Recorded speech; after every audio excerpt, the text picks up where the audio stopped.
Hello, everybody. I welcome you all to Grade Up. I am Himani Suri, and in today's discussion, we will be taking up one article from Indian Express.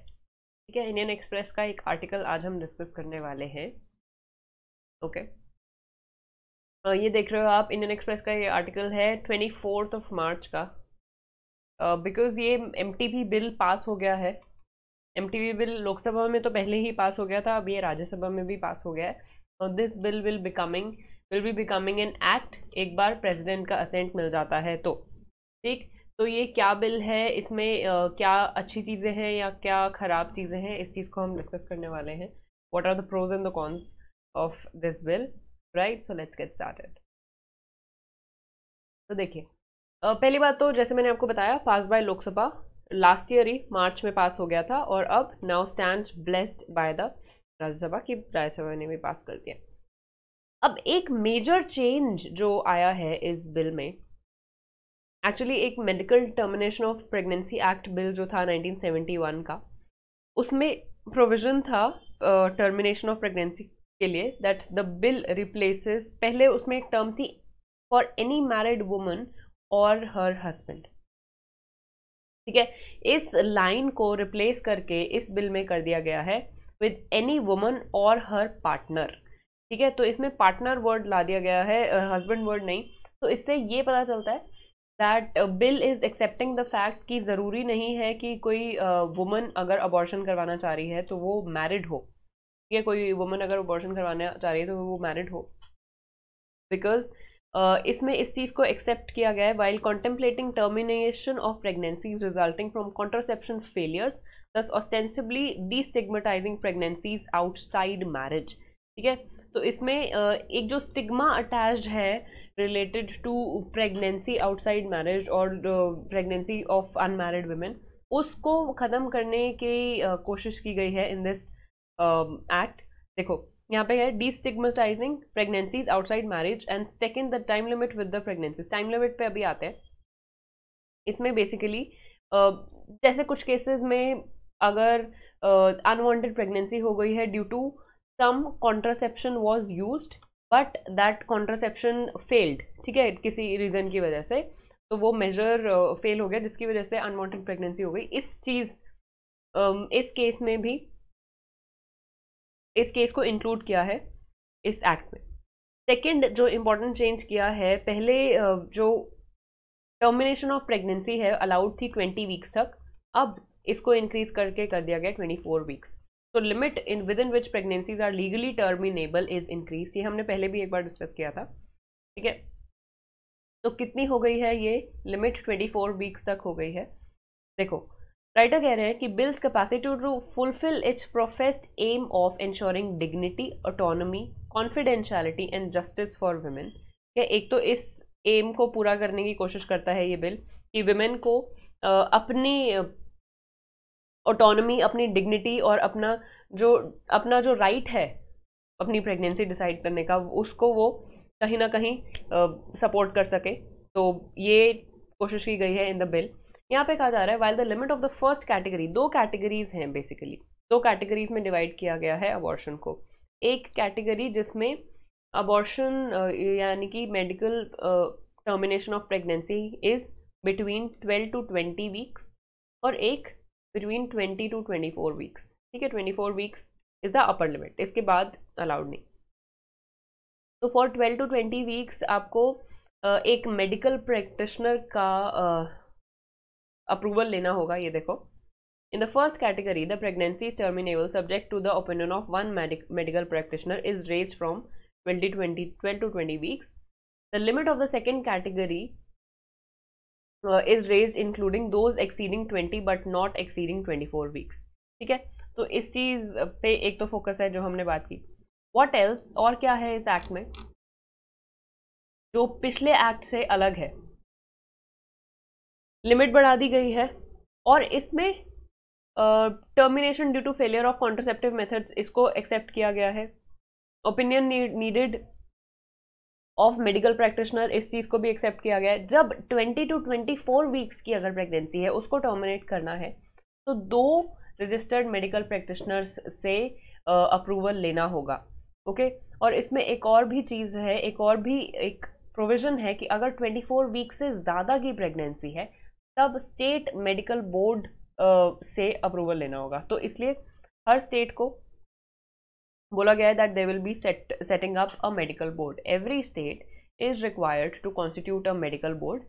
Medical board में कौन कौन रहेंगे? Gynaecologist रहेंगे, paediatrician, radiologist, sonologist and any other number of members as may be notified by the state government. क्योंकि अभी जैसे ये bill pass हुआ है, इसके बाद मेडिकल टर्मिनेशन ऑफ प्रेगनेंसी के रूल्स आएंगे। एक बार प्रेसिडेंट का असेंट मिल जाता है तो उसके रूल्स आएंगे और फिर स्टेट्स को इसमें कहा गया है कि आप ये स्टेट बोर्ड, मेडिकल बोर्ड, हर स्टेट का एक मेडिकल बोर्ड आप सेटअप कीजिए और उसके स्टेट के अपने रूल्स होंगे कि कौन कौन से अपार्ट फ्रॉम दीज 4 और कौन से मेंबर्स होंगे। ठीक है, तो ये एक इम्पॉर्टेंट एस्पेक्ट है इस एक्ट का।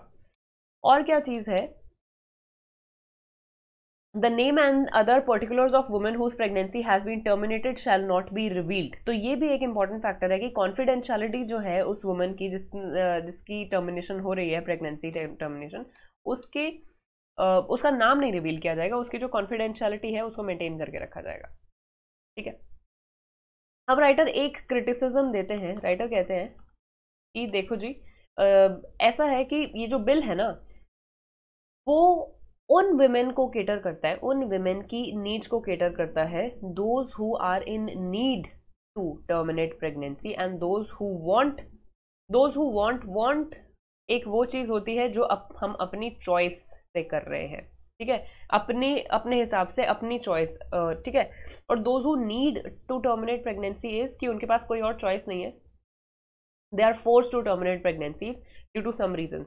तो दोज हु नीड में कौन कौन से आ जाते हैं? जैसे लेट्स से कोई रेप विक्टिम है, ठीक है, और या फिर कोई ऐसा केस है जिसमें मदर या चाइल्ड की जो लाइफ है वो स्टेक पे है, या फिर कोई ऐसा केस है जिसमें, इसमें ये भी एक ऑप्शन है कि अब नॉर्मेलिटीज है, अगर पहले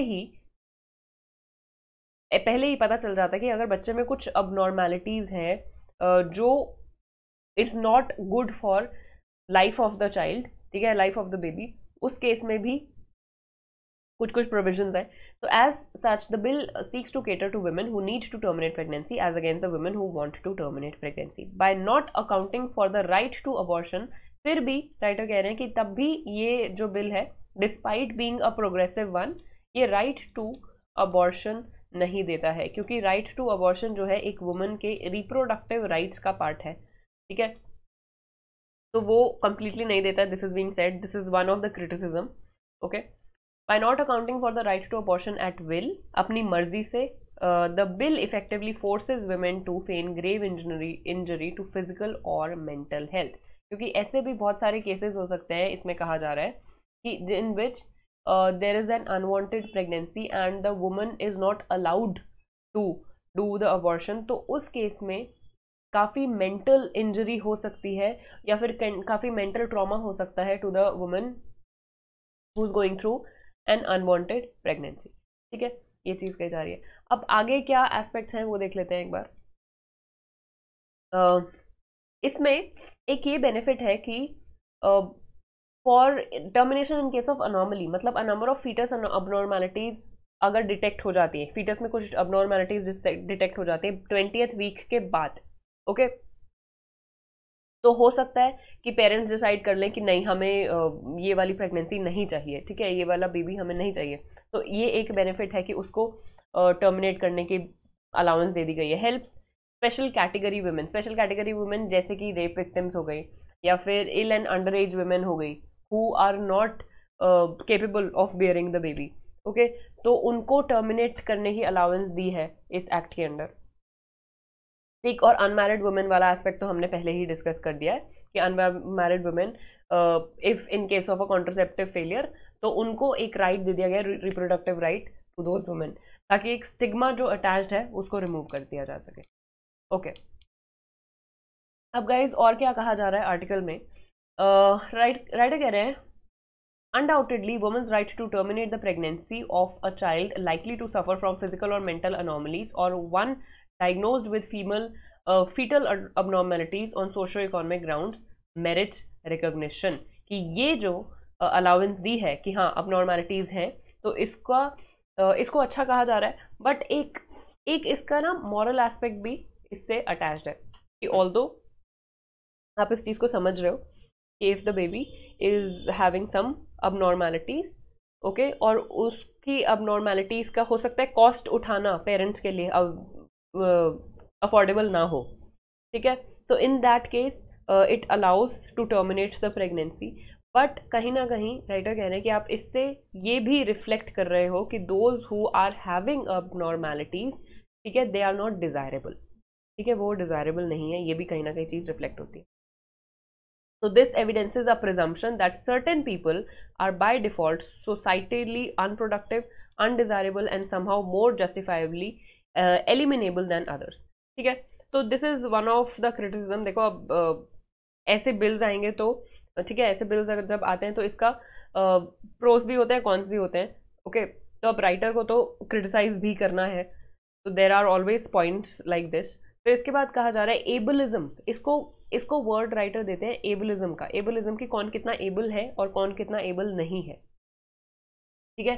this is being said by the writer in this context कि ableism becomes stark when said 24-week limit, which is purportedly dictated by scientific and legislative wisdom, is completely lifted when the termination of pregnancy involves substantial fetal abnormalities। इस statement को मैं एक बार फिर से बता देती हूँ कि अगर abnormality है बच्चे में, फीटस में abnormality है, तो ये 24 वीक की लिमिट को भी हटा दिया गया है, जबकि ऐसा कहा जाता है कि 24 वीक के बाद अगर एक बेबी प्रीमेच्योर बर्थ भी ले लेता है तो वो भी सरवाइव कर सकता है, बिकॉज वी हैव इतनी मेडिकल एडवांसमेंट कि आज के टाइम में कुछ प्रीमेच्योर बर्थ्स भी हो जाते हैं 28 वीक्स में भी, 24 वीक्स में भी, ठीक है।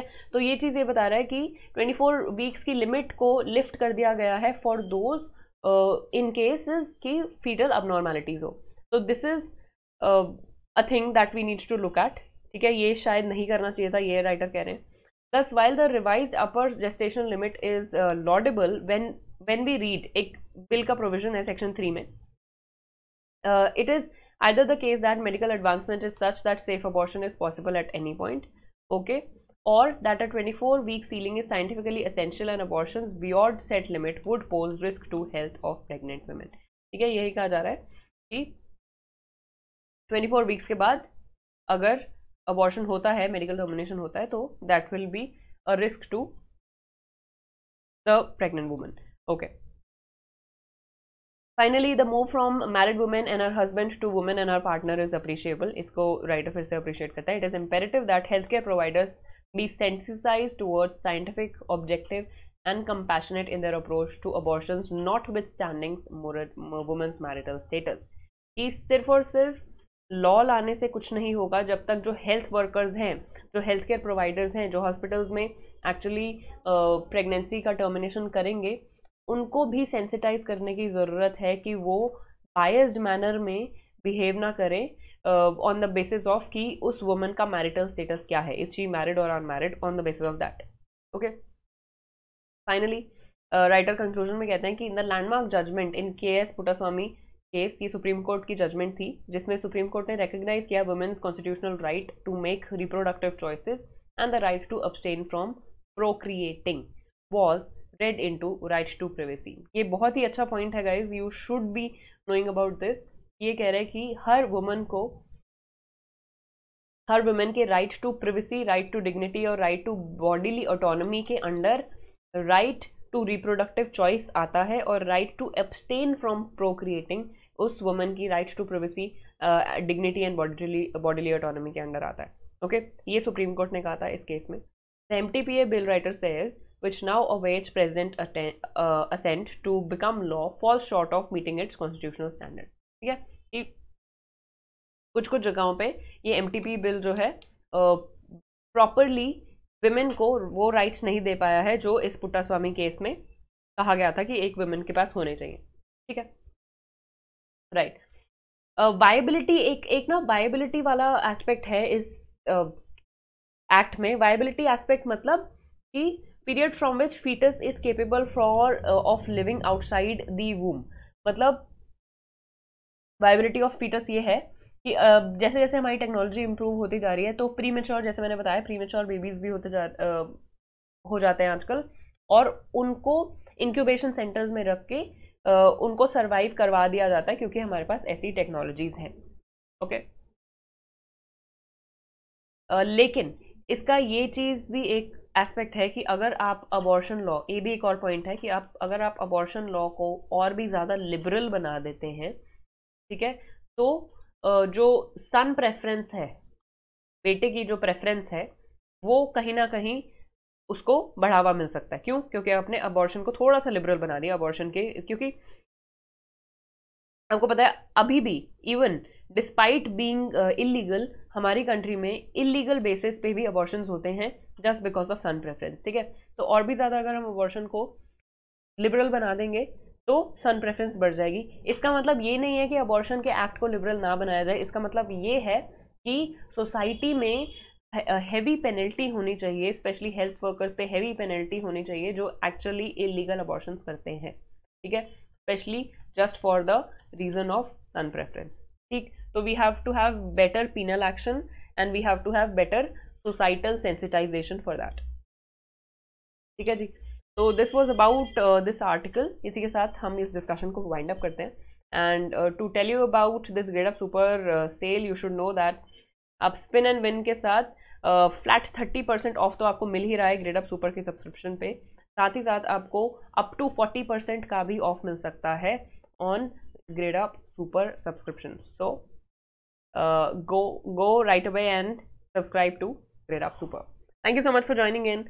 Meet me in the next discussion. Till then, thank you.